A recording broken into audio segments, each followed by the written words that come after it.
보겠습니다. 요한복음 13장에서 17장까지를 다락방 강화다 그렇게 이야기합니다.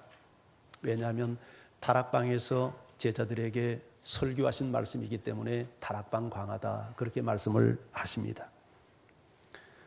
그 다락방 강화를 시작하면서 예수님이 이런 말씀을 하셨습니다. 13장부터니까 1절을 한번 보시면 이렇게 되어 있습니다. 같이 한번 읽어볼까요? 시작.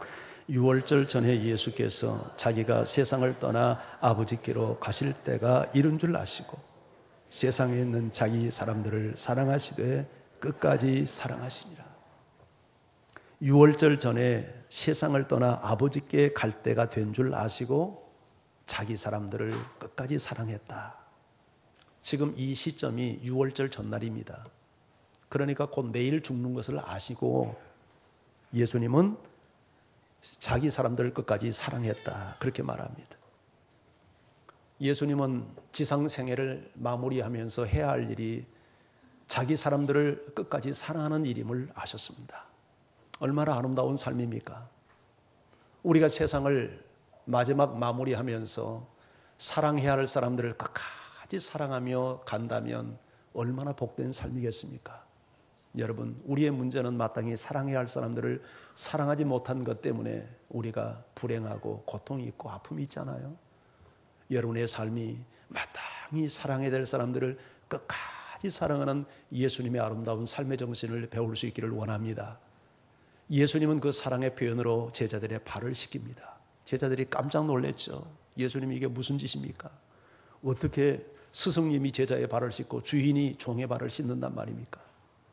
그러나 이렇게 해야 하나님의 의를 이룬다. 내가 너에게 본을 보인 것처럼 너희도 서로 사랑하고 너희도 서로 섬겨라. 주님은 그렇게 말씀을 하십니다. 그것이 끝이 아니었습니다. 예수님은 만찬 자리에서 식사를 하시다 말고 자리에서 일어나 허리에 수건을 두르시고 손수 대야에 물을 떠다가 한 사람 한 사람 제자들의 발을 씻기기 시작을 합니다. 그리고는 중대한 선언을 합니다. 너희 가운데 한 사람이 나를 팔 거야. 깜짝 놀랐습니다. 아니 세상의 주님, 우리 가운데 누가 예수님을 판단 말입니까? 그 자가 누굽니까? 예수님은 떡을 집더니 이 떡을 저어서 포도주에 담근 다음에 이것을 주는 자가 나를 팔리라 하고는 그 떡을 가룟 유다에게 주었습니다. 그리고 가룟 유다에게 말합니다. 내가 할 일을 속히 하라. 그런데 놀라운 사실은 누구도 가룟 유다가 예수님을 팔자라는 사실을 눈치채지 못했다는 겁니다. 예수님은 유다의 인격을 끝까지 지키고 보호하면서도 유다에게 회개를 촉구하는 사랑의 표현을 하셨던 것이죠. 당신 자신을 팔자지만 예수님은 유다까지라도 끝까지 사랑을 하셨습니다. 우리가 이 험하고 악한 세상을 어떻게 우리가 승리하며 살아갈 수 있겠습니까? 바로 나를 끝까지 사랑하시는 우리 주님의 사랑이 있기 때문에 가능한 일인 줄 믿습니다. 회개할 시간에 회개하지 않는 이 유다에게 사탄이 들어갑니다. 그리고 유다는 자리를 박차고 예수님과 제자들이 함께 있는 그 방을 떠납니다. 행동하기 위해서죠. 이때 예수님께서 이렇게 말씀합니다. 내가 잠시 후에 너희 곁을 떠날 것이다. 그러나 내가 가는 곳에 너희는 올 수 없느니라. 베드로가 근심 띤 얼굴로 묻습니다. 주여, 어디로 가시는데 우리가 주를 따라갈 수 없다고 말씀하십니까? 예수님이 말씀합니다. 내가 지금은 나를 따를 수 없지만 후에는 따라오리라. 주여, 지금은 어찌하여 주님을 따를 수 없다고 말씀하시나이까? 내가 주를 위해서 내 목숨이라도 내가 버리겠나이다. 내가 나를 위해서 목숨을 버리겠느냐? 내가 오늘 밤 닭 울기 전에 3번 나를 부인하리라. 이게 요한복음 13장 이야기입니다. 그리고 오늘 14장에 오셔서 예수님은 이렇게 말씀하십니다. 1절 성경 같이 읽습니다. 시작. 너희는 마음에 근심하지 말라. 하나님을 믿으니 또 나를 믿으라. 너희는 마음에 근심하지 말라고 말합니다. 하나님을 믿으니 또 나를 믿으라. 이렇게 말씀을 하십니다. 제자들은 지금까지 예수님 한 번 바라보고 고생을 하며 여기까지 왔는데 예수님은 제자들을 버리고 어디론가 가신다고 하니 제자들은 마음에 근심이 됐던 것입니다. 그런데 예수님은 그런 제자들을 향하여 너희는 마음에 근심하지 말고 하나님을 믿는 것처럼 나를 믿어라. 왜 예수님이 근심하지 말라고 제자들에게 당부했냐면 그 이유를 2절 3절에서 이렇게 설명합니다. 자, 2절 3절 말씀 같이 읽습니다. 시작. 내 아버지 집에 거할 곳이 많도다. 그렇지 않으면 너희에게 일렀으리라. 내가 너희를 위하여 거처를 예비하러 가노니 가서 너희를 위하여 거처를 예비하면 내가 다시 와서 너희를 내게로 영접하여 나 있는 곳에 너희도 있게 하리라. 예수님이 떠나가는 것 때문에 지금 근심하는 제자들에게 예수님은 근심하지 말아라. 왜냐하면 내 아버지 집에 거할 곳이 많도다. 내가 너희를 위하여 거처를 예비하러 가노니 가서 너희를 위해서 거처를 예비하면 다시 와서 너희를 내게로 영접하여 나 있는 곳에 너희도 있게 하겠다. 그렇다면 제자들을 위해서 거처를 예배하러 가신다는 그 거처는 도대체 무엇을 말하는 걸까요? 언뜻 보아 천국을 마련하러 가시는구나. 우리가 가서 장차 살 영원한 나라를 마련하러 가시는가 보다 생각할 수 있습니다. 물론 예수님은 천국을 마련하러 가십니다. 그러나 여기서 말하는 거처 천국은 우리가 장차 죽어서 갈 천국 본점을 말하는 것은 아닙니다. 왜냐하면 만약 그렇다면 이미 구약의 이 세상을 떠난 성도들이 살고 있는 저 천국은 미완성 세계라는 말인가요? 그렇지 않습니다. 성경은 천국을 소개할 때 완성된 나라, 정말 완벽한 나라, 이 세상 모든 사람이 들어가서 살 수 있는 완벽한 나라로 성경은 설명하고 있습니다. 자, 그런데 예수님께서 이 거처를 이해하기 위해서 예수님이 하신 말씀을 잘 주목할 필요가 있습니다. 자, 내 아버지 집에는 거할 곳이 많다. 그런데 내가 너희를 위하여 거처를 예비하러 간다.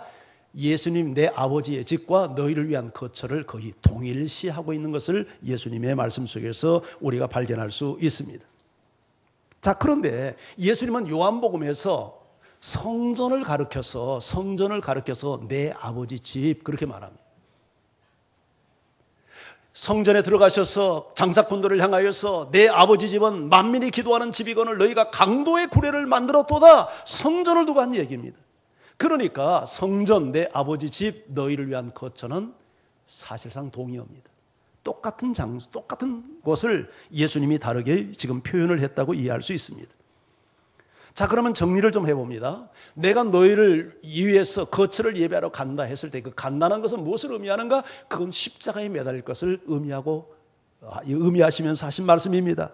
예수님은 십자가의 죽음을 통해서 제자들이 거처할 거처를 마련한다는 거예요. 그런데 그 거처는 예루살렘 성전처럼 눈에 보이는 거처가 아니라, 성전이 아니라 눈에 보이지 않는, 예수님과 제자들이 함께 동거하는 보이지 않는 무형적인 거처, 그것을 좀 더 발전시켜 표현하면 하나님의 사람들이 모이는 공동체, 교회를 만들기 위해서 가신다 하는 말입니다. 계속되는 우리 본문으로 선택하지 않았지만 23절 말씀을 보면 이 해석이 분명해지는 것을 느낍니다. 자, 23절 말씀을 같이 한번 읽어볼까요? 시작. 예수께서 대답하여 이르시되 사람이 나를 사랑하면 내 말을 지키리니 내 아버지께서 그를 사랑하실 것이요 우리가 그에게 가서 거처를 그와 함께 하리라. 여기 거처라는 말이 또 나옵니다.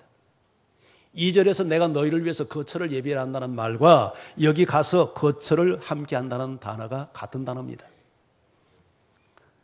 여러분, 그런데 이 거처를 누구에게 함께 하는가를 잘 보십시오. 사람이 나를 사랑하면, 예수님을 사랑하면 내 말을 지키리니, 내 말을 따르리니, 내 말을 순종하리니, 그런 사람은 아버지께서 그를 사랑하실 것이요 우리가, 아버지와 내가 그에게 가서 거처를 함께 할 거다. 예수님이 말씀하신 이 거처, 그것은 보이지 않는 무형적인 성령 안에서 우리와 함께하는 것을 말하죠. 이것을 조금 유형적인 가시화된 표현으로 말하면 교회 공동체를 의미합니다. 예수님은 십자가에 죽으시고 믿음의 사람들을 불러 모아서 거처를 마련하고 그곳에 예수님이 오셔서 함께 거하며 하나님과 우리가 함께 거하는 천국 지점을 이 땅에 건설하기를 원하셨던 거예요. 그걸 우리는 교회라고 부릅니다. 교회는 하나님이 함께하는 성전이죠. 그리고 이 성전을 통해서 하나님의 백성을 하나님이 만나 주시지 않습니까? 이것을 구약의 성막과 성전을 통해서 이미 계시하셨습니다. 자, 모세가 성막을 완성하는 날 하나님이 성막에 임재하십니다.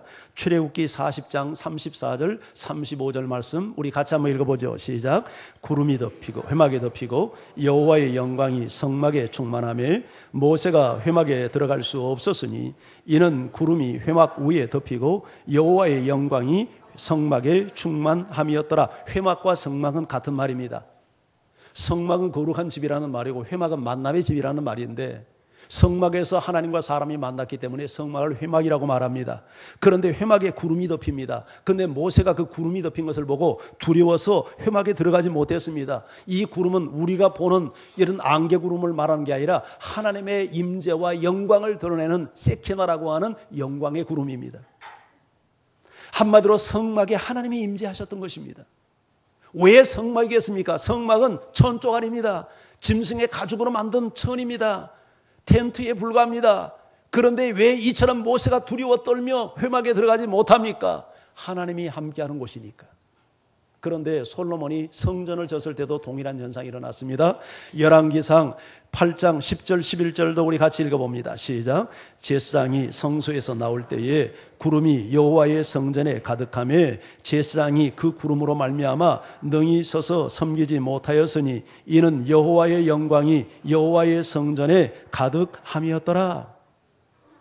여러분, 제사장이 성소에 나올 때 구름이 성전에 가득했대요. 성막에 덮었던 구름과 동일한 구름이에요.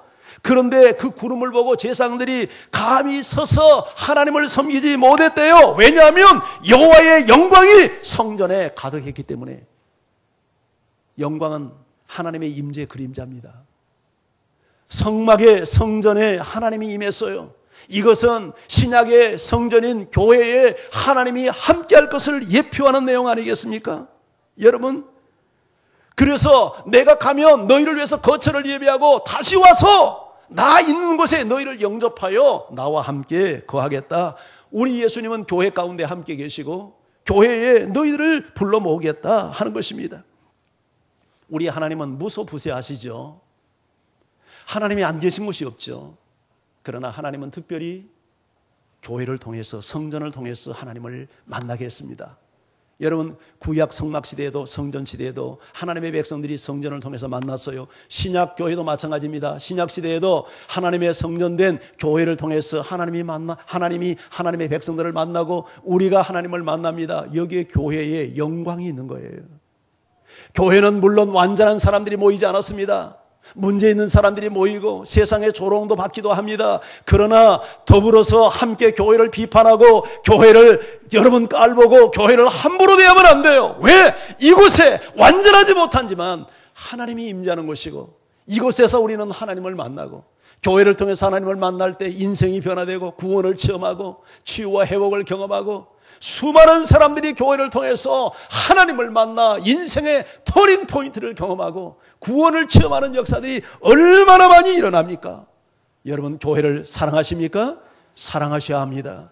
교회의 사랑이 주님 사랑이고 교회를 소중히 여기는 것이 하나님을 소중히 여기는 태도입니다.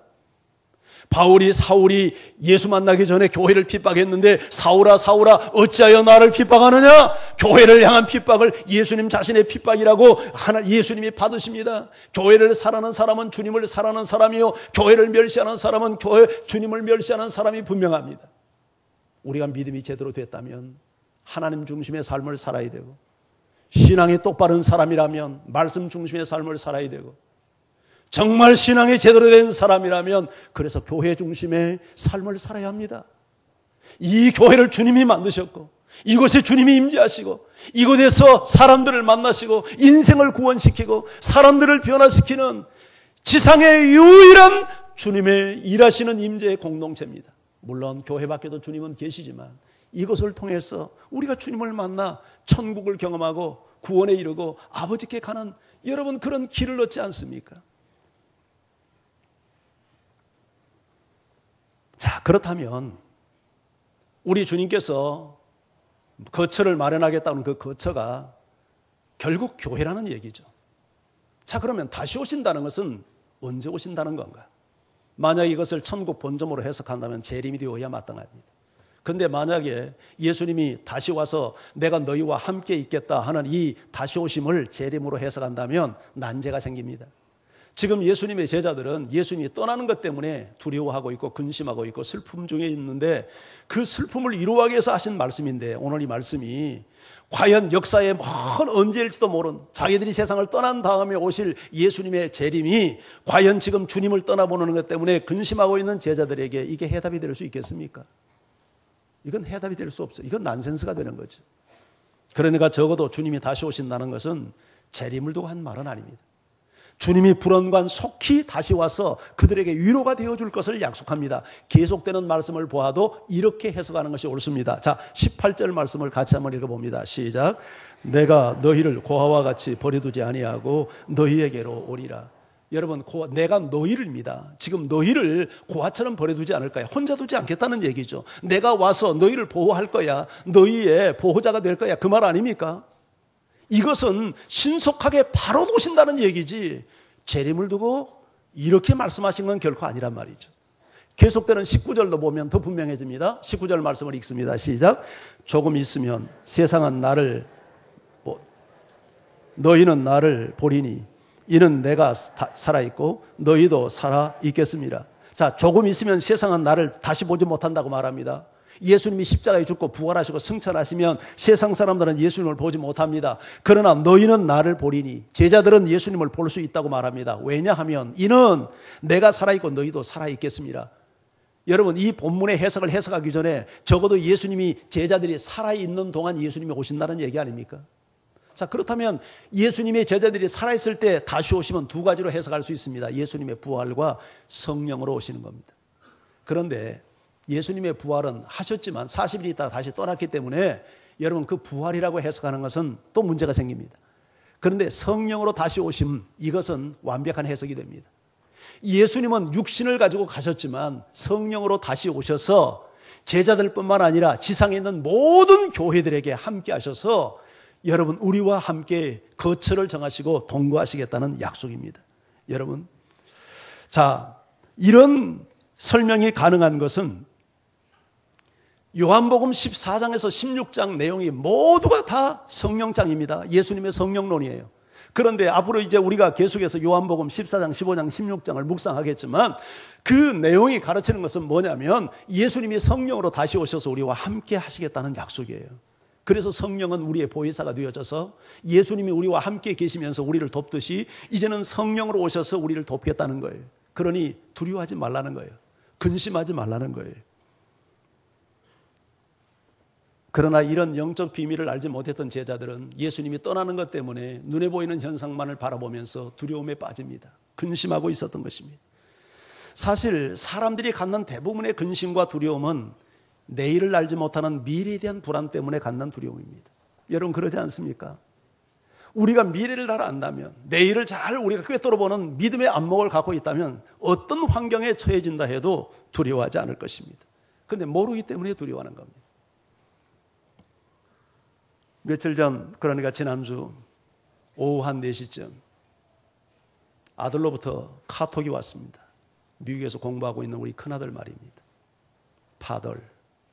아빠가 이 아들이 저를 부를 때 쓰는 용어입니다. 파덜.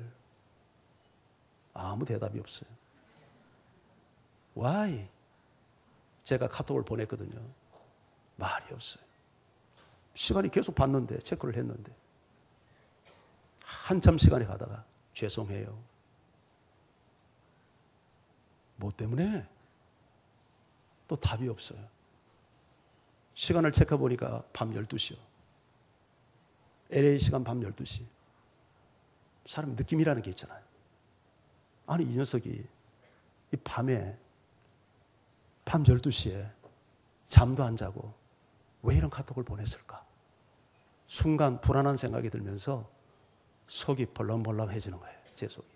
얘에게 무슨 어려운 일이 있나? 그 다음에 나온 카톡이 제가 너무 짐이 돼서 죄송해요. 아니 왜 그런 말을 해? 또 답이 없어요.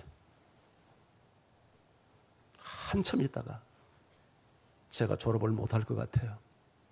무엇이라고?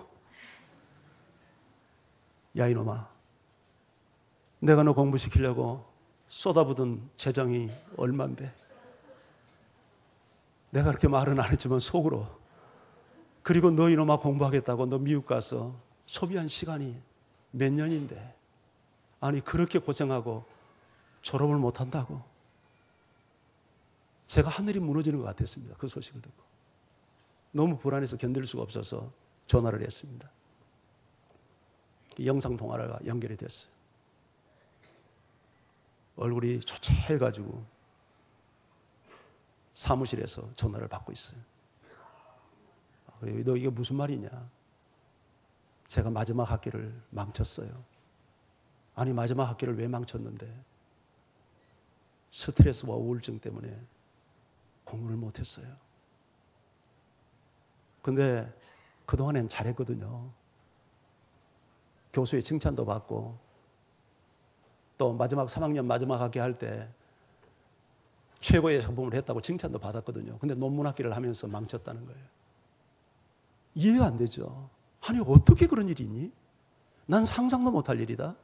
어떻게 그랬어? 왜 그랬어? 아니 뭐가 그렇게 스트레스가 과중되고 뭐 때문에 이렇게 우울증이 온 거야? 말을 못하죠. 근데 지 나름대로 졸업에 대한 부담감, 졸업작품을 해야 되는데 머리가 하얘져서 작품이 안 나온다는 거예요. 논문을 써야 되는데 논문을 못 쓰겠다는 거예요. 졸업을 못하면 취직을 어떻게 합니까? 취직에 대한 불안. 애가 오늘 내일 나올, 지금 아직도 안 나왔습니다. 애비가 저러고 있으니까 애가 지금 안 나오는 것 같아요. 예, 나올 지난주, 지금 이번 주, 그러니까 지난주에 나왔어야 되는데 아직도 안 나오고 있습니다.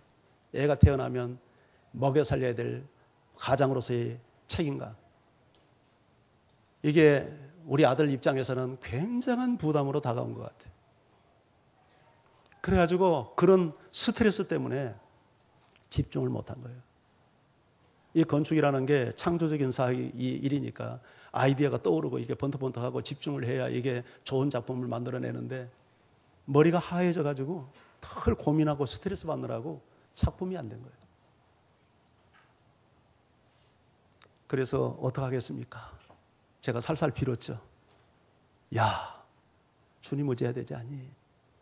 네가 여기까지 공부해가지고 졸업도 못하면 어떻게 되는데 보따리 싸가지고 들어와야죠. 그게 말이 될 소리냐? 그 고생해가지고 결말이 없이 들어온다는 게 가능한 일이냐? 미래에 대한 불안, 내일에 대한 걱정과 염려, 그것 때문에 우리 아들이 우울증에 사로잡히고 그렇게 고통스럽게 있더라고요. 여러분 기도해 주시기 바랍니다. 그러나 예수님은 말씀합니다. 근심하지 말아라. 하나님을 믿으니 또 나를 믿으라. 내가 내 인생의 주인이다. 나는 널 사랑하고 너의 필요를 채울 거다. 내가 너와 함께하는 것도 너를 위한 일이지만 너를 떠나는 것도 너를 위한 일이다. 우리는 오늘의 현상을 바라보고 얼마나 걱정 때문에 불안에 떨면서 우리 할 일을 제대로 하지 못할 때가 얼마나 많습니까? 그러나 설사 나에게 재앙처럼 다가오는 그 일도, 내 인생의 실패처럼 다가오는 그 일도 주 안에 있는 자는 그것이 실패가 아니라 나에게 유익을 위해서 아에게 허락된 이름을 믿는 여러분 되기를 바랍니다. 그래서 근심하지 말라고 말합니다. 두려워하지 말라고 말합니다. 우리 찬송 하나 같이 한번 부를까요? 찬송가 370장. 주 안에 있는 나에게 딴 근심이 있으랴.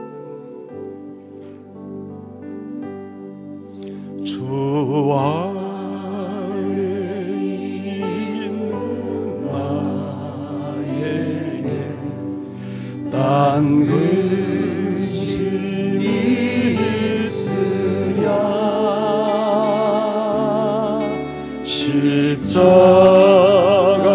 밑에 나가 내 짐을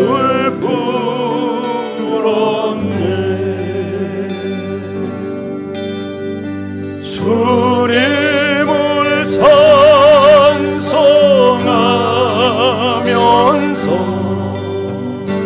할렐루야 할렐루야 내 앞길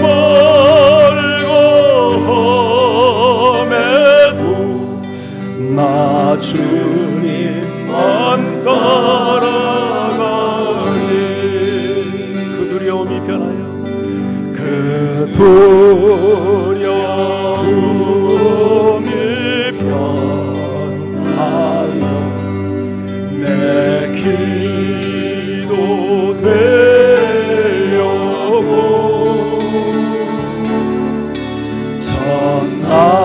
전날의 한숨 변하여 내 노래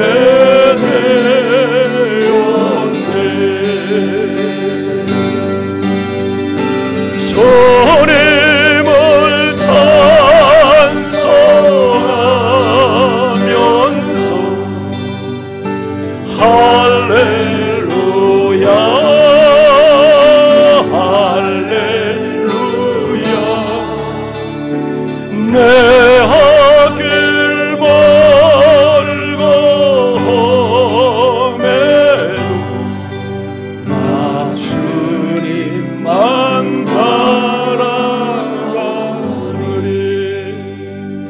할렐루야. 나를 아버지께로 인도하는 길이요 진리요 생명 되신 주님을 따라가면 그 두려움이 변하여 기도가 되고 한숨이 변하여 찬송되는 이런 은혜가 여러분의 삶 속에 나타날 줄 믿습니다. 베드로 사도는 이렇게 권면합니다. 베드로전서 5장 7절 함께 이 말씀 읽죠. 시작.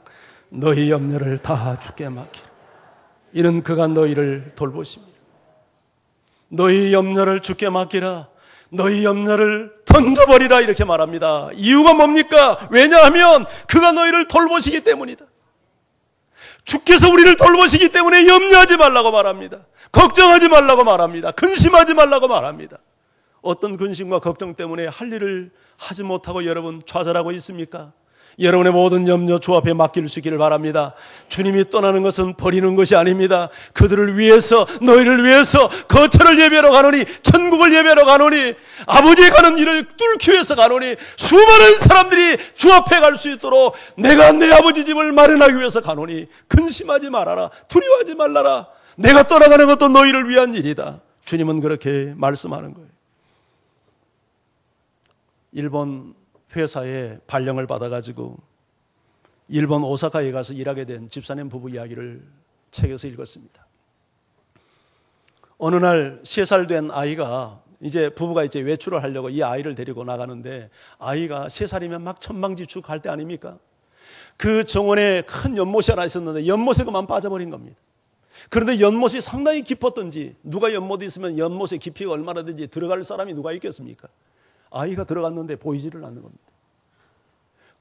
놀래가지고 뛰어갔는데 아이가 보이지를 않으니까 쉽게 건져내질 못하는 거예요. 한참 시간이 지났습니다. 아우성을 치면서 아이를 그 보이지도 않는 흙탕물 속에서 놀래가지고 그렇게 해서 아이를 건져 올렸어요. 다행히 숨은 쉬는데 뇌손상을 입었습니다.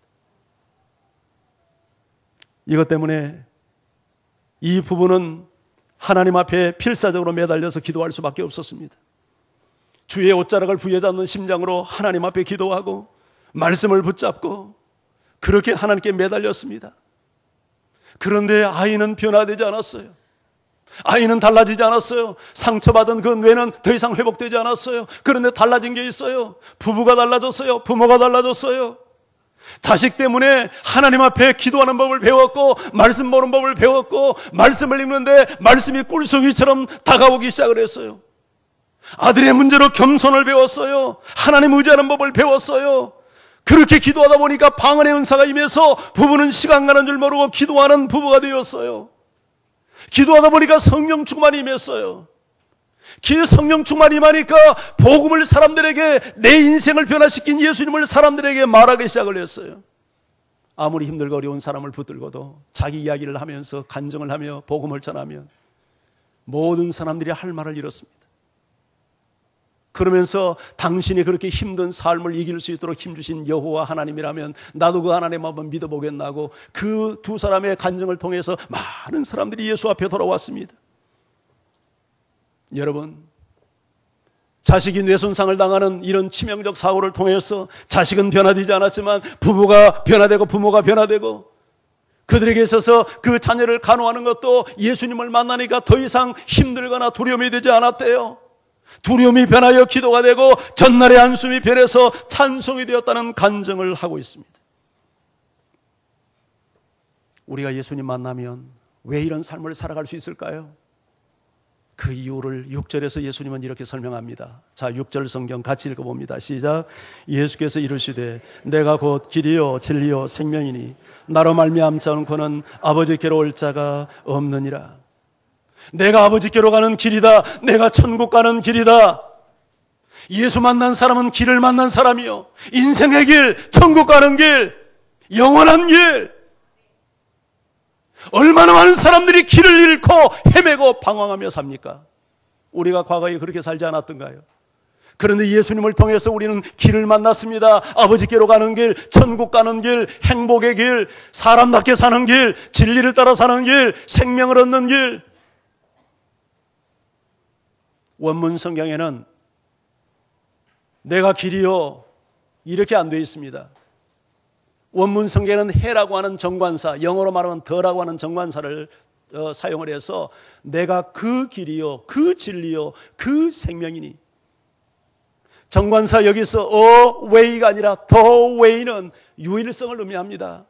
여러 길 중에 하나의 길이 아니라 바로 그 길, 유일한 그 길, 내가 아버지께로 가는 유일한 그 길이요, 내가 유일한 진리요, 내가 유일한 생명이니 나로 말미암지 않고는 아버지께로 올 자가 없느니라.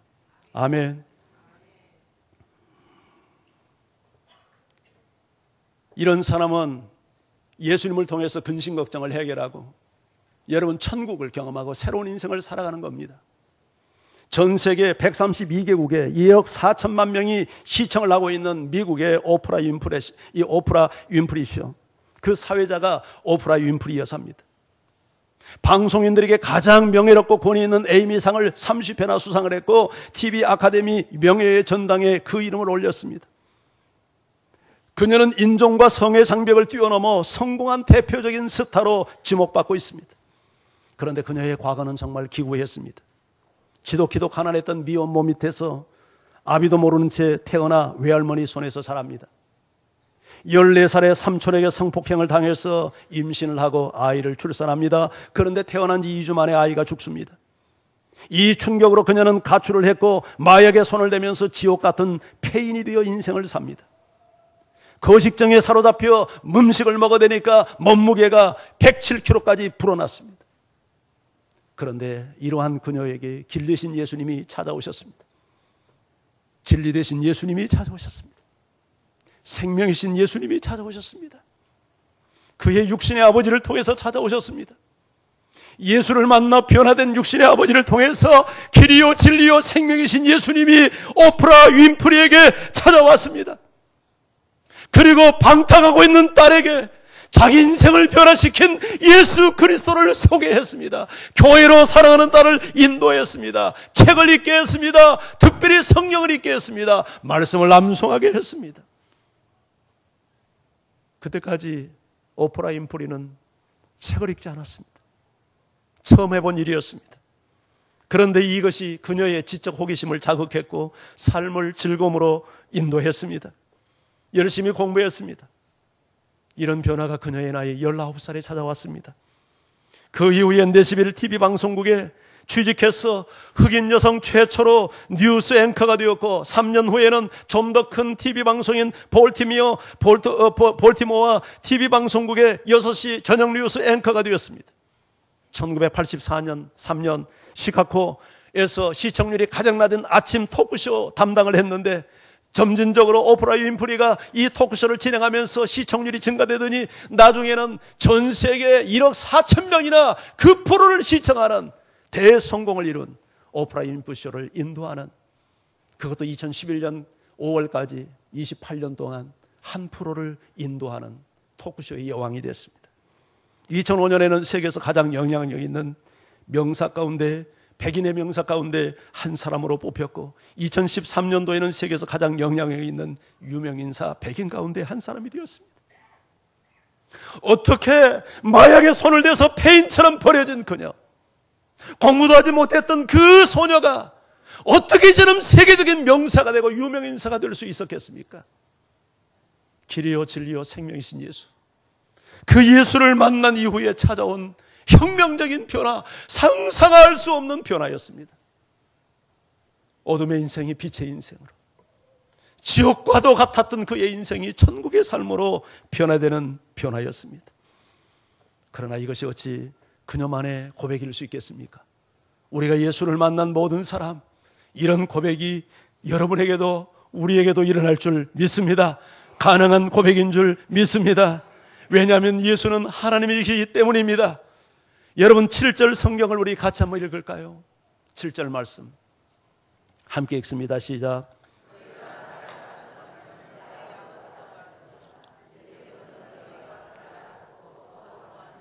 너희가 나를 알았다면 내 아버지도 알았고, 너희가 그를 알았고 그를 보았다.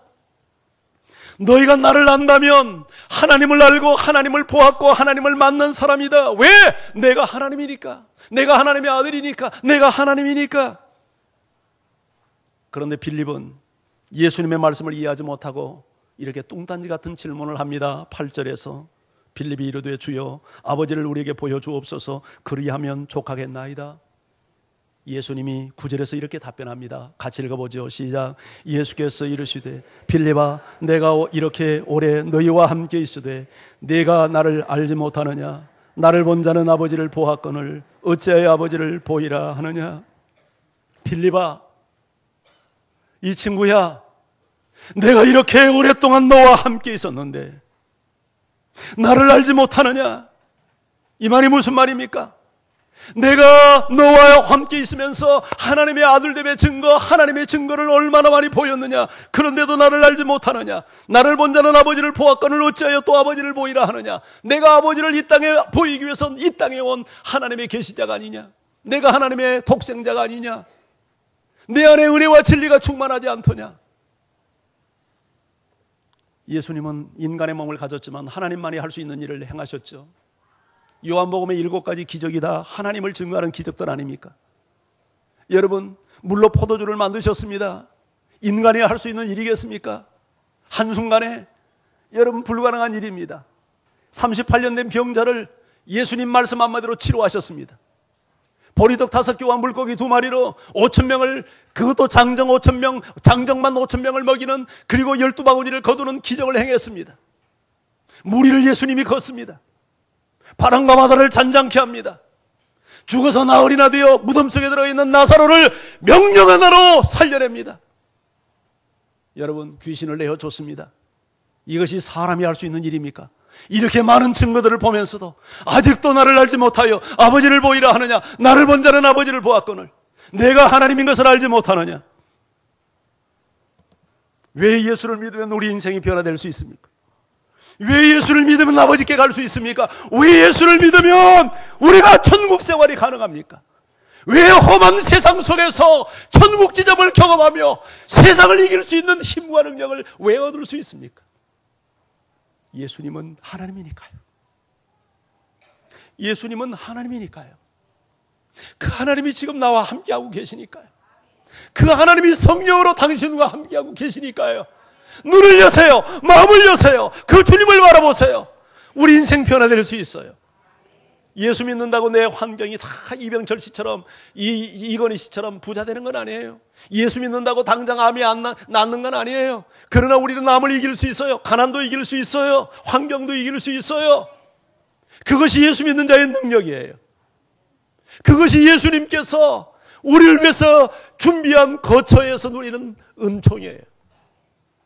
교회 생활 바르게 하세요. 교회 무시하지 마세요.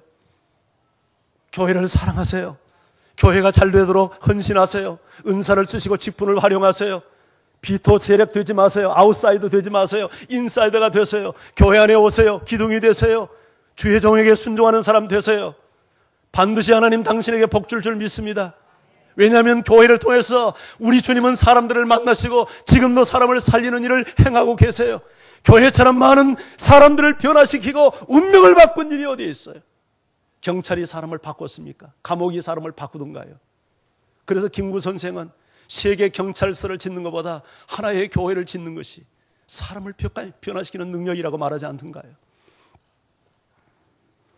사람들은 예수님을 위대한 스승이다, 성이다 그렇게 추앙합니다. 거짓말입니다. 사기치는 겁니다. 예수님 그렇게 말한 적 없습니다. 나는 하나님의 아들이다. 내가 하나님이다. 봐라. 내 말을 못 믿거든 내가 행하는 것을 보고 믿어라. 내가 하나님이다. 이 세상 어떤 종교의 교주가 자신을 하나님이라고 주장한 교주가 있었나요? 없습니다. 유일합니다. 예수가. 마호멧이 자기를 하나님이라고 했나요? 아닙니다. 자기를 선지자라고 얘기했을 뿐입니다.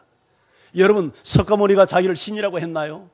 오늘날 석가모니를 신이라고 불교에서 추앙하지만 여러분, 석가모니는 자신을 신이라고 해본 적이 없습니다. 그런데 나사렛 예수는 자기가 하나님이랍니다. 그리고 하나님만이 할 수 있는 일을 해야 합니다. 근데 세상 많은 사람들은 예수를 하나님으로 인정 안 합니다. 하나님도 아닌데 하나님이라고 주장했다면 그건 사기꾼 아닙니까? 정신병자 아닙니까? 거짓말장애 아닙니까? 그런데 그런 거짓말장애를 성인이라니요, 그런 거짓말장애를 위대한 스승이라니요, 그게 논리입니까? 그게 과연 인정할 수 있는 합당한 논리가 되겠느냐고요? 세상 사람들은 맹인입니다. 이게 학박사들이 하는 짓입니다. 박사학위 어떻게 땄습니까? 그런데 박사들로 예수님을 성인이라고 이야기합니다. 말짱 거짓말입니다. 성인 아닙니다. 예수는 하나님입니다. 하나님. 그래서 우리 인생을 구원할 수 있고 살려낼 수 있고, 그래서 그분은 진리요, 그분은 생명이요, 예수를 믿으면 아버지께로 가고 천국 갈 수 있고 천국을 경험할 수 있는 것입니다. 인생이 변화되는 것입니다. 할렐루야. 10절을 함께 읽겠습니다. 시작. 내가 아버지 안에 거하고 아버지는 내 안에 계신 것을 내가 믿지 아니하느냐? 내가 너희에게 이르는 말은 스스로 하는 것이 아니라 아버지께서 내 안에 계셔서 그의 일을 하시는 것이라. 여러분, 아버지가 내 안에, 내가 아버지 안에 있다는 것은 하나라는 얘기 아닙니까? 아버지와 나는 똑같다는 얘기 아닙니까? 내 안에 아버지가 계시고 내가 아버지 안에 계신 것을 네가 믿지 않냐? 믿어라. 내가 너희에게 이르는 말은 스스로 하는 말이 아니야. 이건 내 말 아니야. 내 안에 계신, 내 안에 아버지께서 내 안에 계셔서 그의 일을 하시는 거야. 예수님이 나를 통해서 말씀하는 거야. 내 말은 하나님의 말씀이야. 내 말을 믿어. 11절도 같이 읽어봅니다. 11절 함께요. 시작. 내가 아버지 안에 거하고 아버지께서 내 안에 계심을 믿으라. 그렇지 못하겠거든 행하는 그 일로 말미암아 나를 믿으라. 핵심 메시지가 뭡니까? 내가 하나님이야. 나 믿어. 나 못 믿거든, 내 말 못 믿거든 내가 행하는 거 보고 믿어. 여러분, 어떻게 우리가 하나님을 만날 수 있습니까? 어떻게 우리가 천국을 경험할 수 있습니까? 예수를 믿을 때 가능합니다. 왜? 예수는 하나님이니까. 예수는 나를 아버지께로 인도하는 유일한 길이요 진리요 생명이시기 때문에 그것이 가능한 것입니다. 오늘도 그 예수님 신앙 고백으로 끝나지 않기를 바랍니다. 종교생활하는 형제자매 한 분도 없기를 바랍니다. 예수는 목숨을 걸 수 있는 대상입니다. 예수님은 진리입니다. 유일한 진리입니다. 예수는 생명입니다. 유일한 생명입니다. 폼 잡고 종교생활하지 마세요. 그런 사람 구원 없습니다. 예수를 하나님의 아들로 믿고 내 인생을 거세요. 그렇게 걸 수 있는 분입니다. 그렇게 확신 있게 오늘 말씀을 통하여 선포합니다. 하나님의 은혜가 여러분과 함께하기를 주의 이름으로 축원합니다. 우리 같이 찬양하며 주 앞에 가십시다.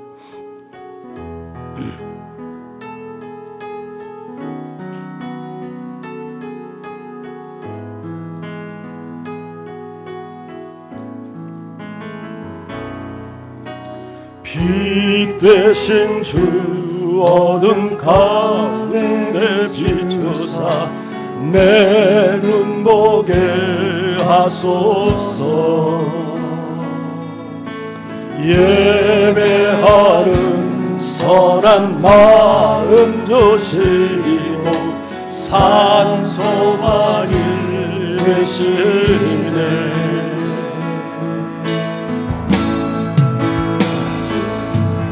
나 주를 경배하리 엎드려 절하며 고백해 주 나의 하나님.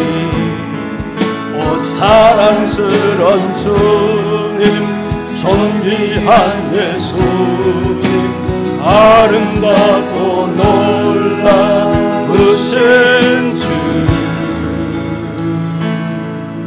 만유의 높임을 받으소서. 영광 중에 계신 주, 겸손하게 이 땅에 일하신 주, 높여 찬양하리라.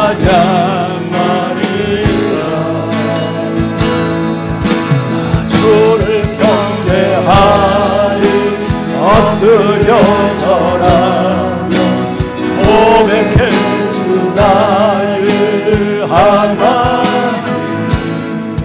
오 사랑스러운 주님, 존귀한 예수님, 아름답고 놀라우신 주. 아멘. 여러분, 그 주님을 믿습니까? 그렇다면 그 주님을 이웃에게 전하십시오. 주님, 정말 저는 주님이 하나님인 것을 믿습니다.